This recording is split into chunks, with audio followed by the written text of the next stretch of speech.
In today's episode of our photography review show, we're gonna be reviewing 28 photographers and their 61 images.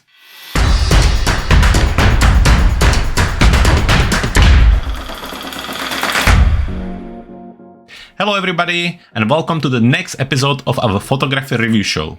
I hope you had a great week, I hope you're enjoying the Valentine's Day today, and I hope that you're ready for another portion of photography reviews. If you've never been here before, my name is Jakub.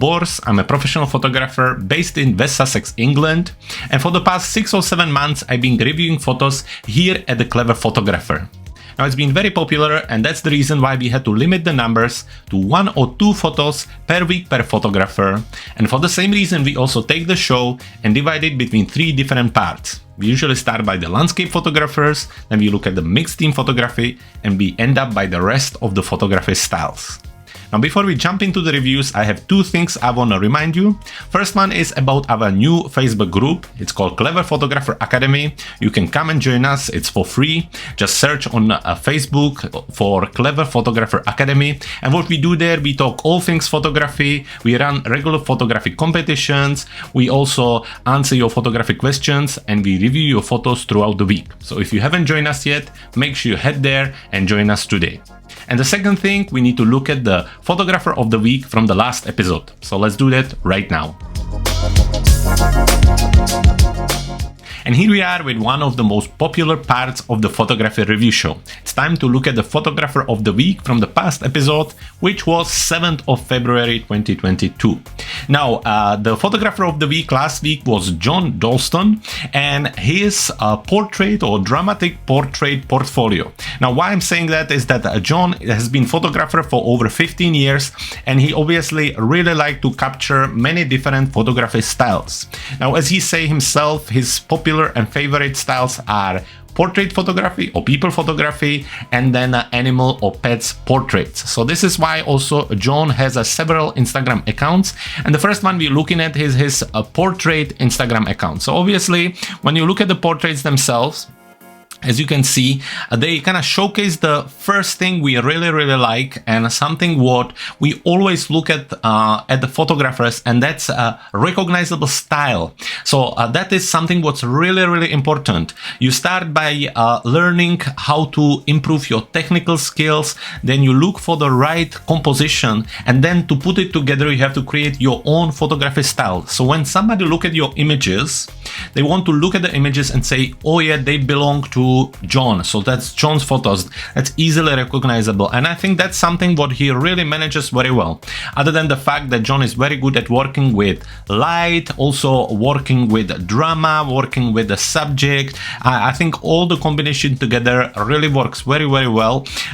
His portrait photography across is very good, but I really like the black and white photography as well. I think lots of people think that photographers can hide behind black and white photography, but that's actually not the case at all. Black and white photography shows even the smallest mistakes, and I think John does a great job by showing his models and people in the best light possible. So if you want to see more of John's work and you want to look at his portrait photos, here is his portfolio for the portraits. Here is actually his starting point where you want to go and learn more about John. So then there are different links. So as I said on the beginning, this is obviously a mixture of different styles of photography, and then we go into the pets.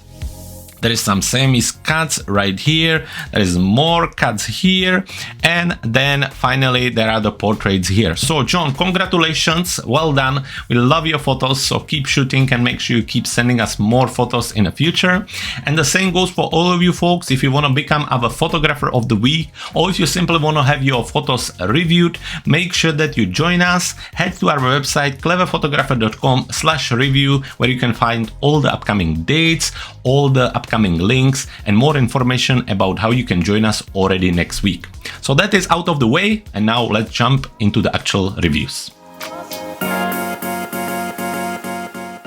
Hello there and welcome to the third and final part of our photography review show, and this is where we're going to look at the rest of the photography styles. So we went through the landscape, through the mixed team photographers, and now we have two styles to look at today. We're going to be looking at 2 macro photographers and 3 wildlife photographers. So starting right here with Dennis, we have the first kind of macro photography. Very lovely idea. So let's have a look on the information about the camera, and it was captured by Canon Rebel T6. The lens was 75 to 300 millimeters, and just the camera settings: ISO 200, 155 millimeter, f8, 1/25 second. So I'm assuming maybe there was some dropping of the water as well happening. ISO 200 is okay. Just as always, trying to stick to 100 as much as possible is the key. However, 200 shouldn't really give you too much of an issue.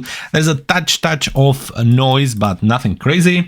f8 is good, obviously everything being sharp, with the background being soft, however still recognizable. I think it's always a good idea to do that. Depends on what you're trying to create. This gives you a little bit of sense of where you are, and it makes it all a little bit more realistic. Now 1/25 of a second, it really depends of what was the idea. If there were some drops you were trying to capture, this wouldn't. I'm assuming maybe it was a little bit kind of there was less light in the composition, so it's just kind of something again to keep an eye on, to make sure that everything is nice and sharp. Where from the kind of first view and first look, it seems like there is enough sharpness all the way through. The depth is quite nice, the light is quite pleasant, quite soft, so then is technically quite well done. Now moving to the composition, I quite like, I mean, obviously you have this kind of bottom part where there is lots of these little like popsicles coming down, and then you have this top part where there is lots of these flowers all frozen. That is very cool. And then you have the top part which give us a little bit more depth. So my first look at it, I was thinking maybe we could have cropped it a little bit tighter, but I think now looking at it like this, it all makes sense, each of the layer. And this is maybe one of those photos where the viewer really just needs to kind of get himself through the picture. They really need to kind of start from somewhere and they go up. Obviously the popsicles or icicles kind of really help to guide the eyes up, so that's quite cool, or down, depend what way you would go. Either way, I think composition, it's a lovely idea. I love the frozen part, I love this part as well, so well done there.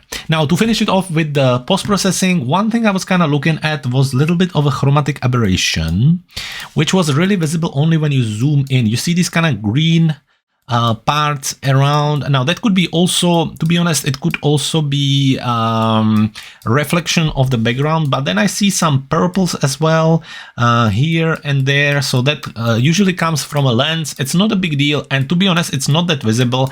However, here it's visible a little bit more. I hope you can see it. Let me see if I can zoom even more.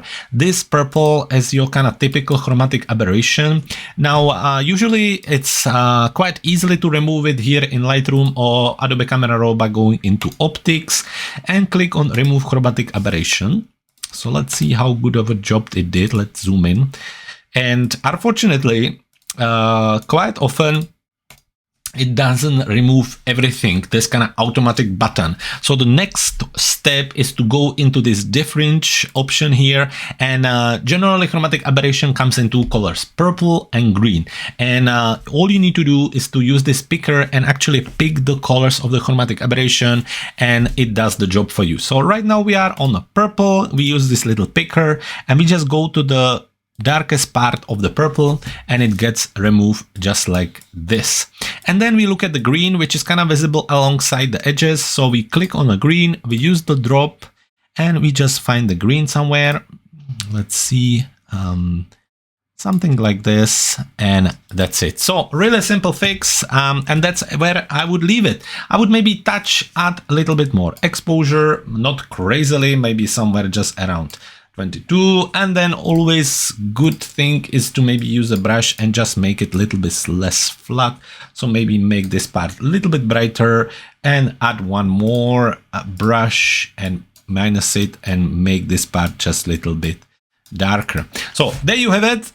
Dennis, well done. Very creative way to capture something like this. I really like it. There is a lot of thought into it, and I think it worked very, very well. So Dennis, take care. Stay safe, and please send us more pictures soon. Moving on to next photographer, we have a Guido L. Guido is a master of many photography styles, because we've been looking at some of it, landscape photography, portraits, and now we are looking at macro photography. And let me tell you, the capture where the spider is actually building his web is also something very, very special. Love both of them. I'm not the biggest fan of spiders. However, these are some stunning pictures. So Guido, let's have a look at it. Let's have a look at the camera settings. Am I right? Both of them, same camera, same lens. So we're looking at the Nikon D7100, 7100. Lens was 150 millimeters. And when it comes to camera settings, you are on ISO 250 on this one, 150 millimeters.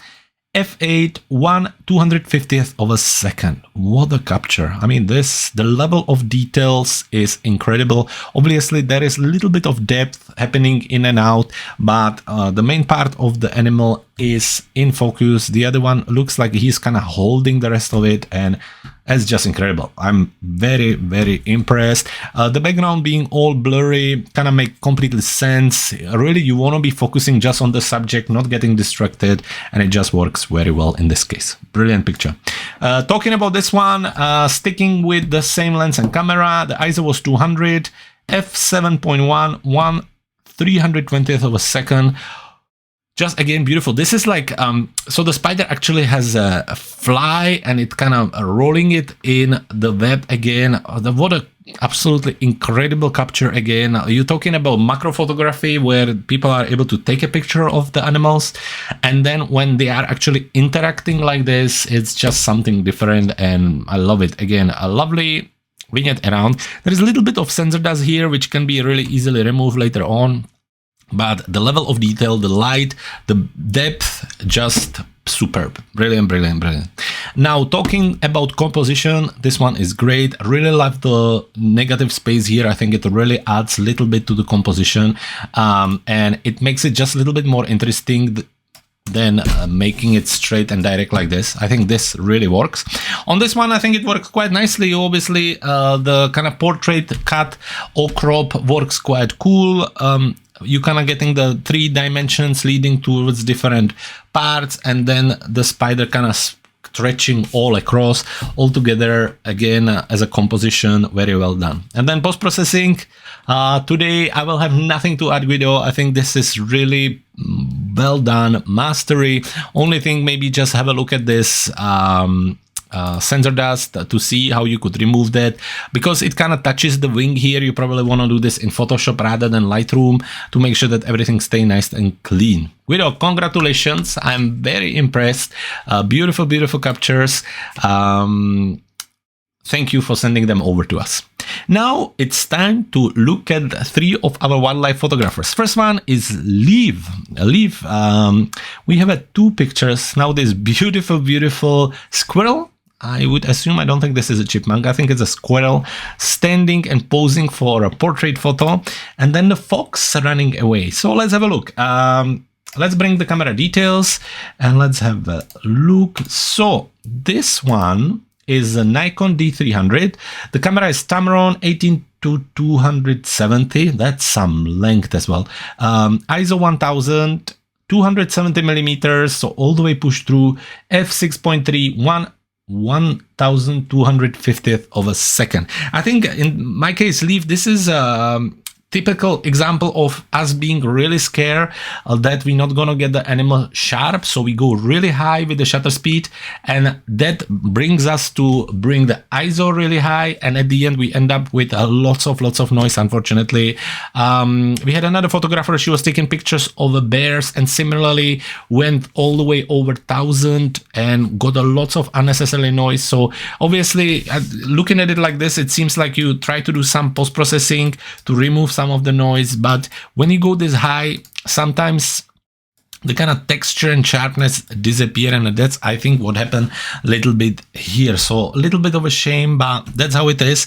We need to live and learn and keep moving forward, how we can kind of manage. Usually we need to kind of stick to our camera to really learn how far we can go before the animals get blurry. We get few blurry ones, we get a few noisy ones, and usually at the end there is a winner. So that's that. Now talking about this one's Nikon D780. The lens is 100 to 400, and again, looking at the kind of settings, ISO 2800, so again very high, 400 millimeters, so punch really in, and f6.3 with the shutter speed 1/400th of the second. So I think the shutter speed on this one is a little bit more manageable, so I think that's about right. I'm going somewhere about 1/300th of a second, but they can be really fast though, so you really need to check that. But the ISO 2100 will always give you a little bit of noise. To be honest, it's much less visible on this one than this one, and that could be just simply because of the gear. Maybe you're shooting with better gear here or better camera, because even though of course there is a noise, you can kind of see it when you zoom in. On the first look, it's not as visible. I kind of wish that the face would be sharp all the way through. I think the fact that you have the nose blurry and then you have the sharpness around the eyes is a little bit of a shame. You kind of wish that this whole shape was in focus and everything else wasn't. The light is quite nice and diffuse, so that works quite nicely here. The level of details here is beautiful. Look at the little thumbs as well, but I think this is one bit where I would have wished it would have been sharp. Now coming back to this and talking about composition, I've seen, to be honest, Lieve, as much as I love foxes, I just kind of see, you wish that she would be at least facing towards you or interacting with something or doing something a little bit more than just taking picture from her on the side. Maybe as a part of like a series, if you had a 4 or 5 images, it would probably work better. I don't think there is necessarily anything wrong with the composition. The contrast between the colors of the animal and the background is quite good. However, there's just not that much happening, so it's a bit difficult as a storytelling goes to put it together just for one image. Maybe I would have cropped it a little bit tighter, just so we just get the space she's kind of moving into. However, as I say, not the most interactive wildlife image ever. Now on this one, it's very cool, beautiful handling here, looking at you, everything works here. I think this is where really just the sharpness of the face would come across as something what needs to be looked at. Now post-processing, this is very natural, very pretty, the brightness is great, the highlights and shadows works very well here. Maybe a little bit of vignette just to bring the attention towards the face. Other than that, I would leave it. On this one, I mean, it would look very cool in black and white, or simply just again add a vignette and just maybe use a little bit of a brush to add some extra saturation to the actual animal to bring even more contrast out. Thank you very much, Lieve. It was a pleasure to see your pictures. Loving what you're trying to do. Just a few things to kind of tweak. Most importantly, looking at the ISO and see how you could work with that. Now, moving on the next wildlife photographer, we have a mic, and we have a mic with, I think I've seen the name of the bird. It was Makita. Beautiful capture right here. Created or captured with Canon 20D. The lens was 100 to 400 millimeters, and from the camera settings, it was ISO 400, 120 millimeters, f5, 1/1000th of a second. So, looking at it like this, I mean, the ISO depends what kind of light situation you were having. I don't see necessarily huge amount of noise around when I kind of zoom in. Obviously, there will be a little bit, but I think it's all very manageable. So well done there. Obviously, everything is sharp on the front part of the image, on the front part of the bird as well, which works very well. There comes a little bit of blur or softness as the depth happening, which I think helps quite well. The background is all blurry and kind of darker, which creates quite nice contrast. The exposure seems to be quite good. So all in all, technically, I think, Mike, it's very well handled. Now, when we talk about composition, I think it's quite nicely done, actually. That is just about the edge of not enough space, but there is enough space simply because he's kind of moving towards this side. And then in front of him, there is all this extra space, which I think helps altogether. It's clear who is the main subject. The message is clear. It's a beautiful animal, which is showcased interacting with his feathers, which I think is super cool. And all in all, I think composition wise, it's also very well done. And when it comes to post-processing, it's very well done too. Exposure good, highlights and shadows works here. The saturation is really nice. It's very natural looking and it works super well. So Mike, well done. I would love to see more pictures from you. So if you have them, make sure you send them for the next episode. Take care, stay safe and keep shooting. And finally, we're moving to the last wildlife photographer and last photographer of the week. We have a Sandy. Sandy, we have 2 images from you. Now, I have to tell you, I'm terrified by snake personally. Snakes are really just not my kind of thing. But this is gorgeous capture. So beautiful, beautiful image. And then more of the birds, where this one again, very, very beautiful with a beautiful background as well. Almost like a bouquet style background put all together. Very, very well done. So let's have a look at it. Let's have a look at the camera details. So Sony, what is it? Is it A1? I don't want to lie. So anyway, a Sony camera. This case, it's 90mm lens, and the camera settings were ISO 320, f20, 1/200th of a second. So all kind of a little bit different settings, which I think would be a little bit easier if you would have explained what exactly you were kind of trying to do. If you maybe in a text or message, you can let us know. Obviously, maybe the light was a little bit lower in this case. That's why the higher ISO. F20 seems to be quite high for 90mm. Trying to make sure everything is sharp. The background is all kind of gone, which doesn't really matter. I think this is very kind of artistic capture together, which I think very works. And 1/200th of a second just means that the subject is nice and sharp together with the background. So like this, technically, I think it's very well done. Obviously, the sharpness, you can see the texture is beautiful. The tree there, it really is very kind of fine art capture, like the dark really works here. And I think it's just technically very well done. Looking at this one, again, same camera, lens 100 to 400mm, and looking at it, ISO 1250, so I'm assuming maybe a little bit darker again, less light on this one. The amount of details, it's incredible, loving it. 400mm, so really zoom in, f5.6, creating this gorgeous, gorgeous background.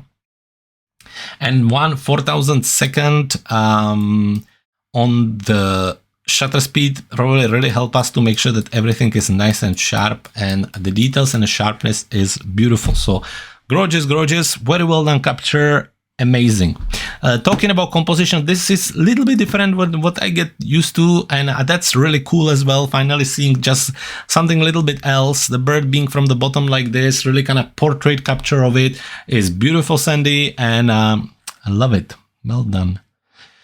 Just from the composition, you kind of, you know, that's always kind of, you always wish that there would be just different colors at the background to create a little bit different contrast altogether, but it helps with the flower. It really helps that the flower is red. Also, these drops are just beautiful. So again, adding to the overall scene, and all in all, it's just beautiful. The sharpness on the bird is great, and very well done. On this one, when it comes to composition, maybe would I wish that there is a little bit more space on either side? Yes, but it's still very, very well done.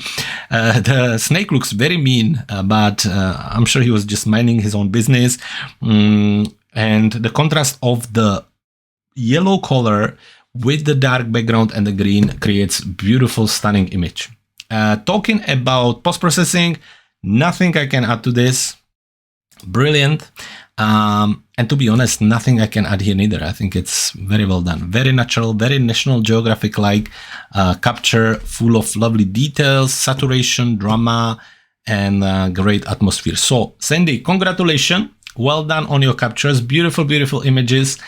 You should be really proud of yourself. Thank you for sending them over. Stay safe. And if you have more, make sure you send them over to us for the next week's episode. And the same goes for all of you folks. If you want to join us for the next week's episode of the Photographer Review Show, all you need to do is to head to our website, cleverphotographer.com/review. And that's where you can find all the upcoming dates, links, and information about how to join us and maybe become our Photographer of the Week. Stay safe. Thank you very much for joining me. My name was Jakub, and I can't wait to see you again next week.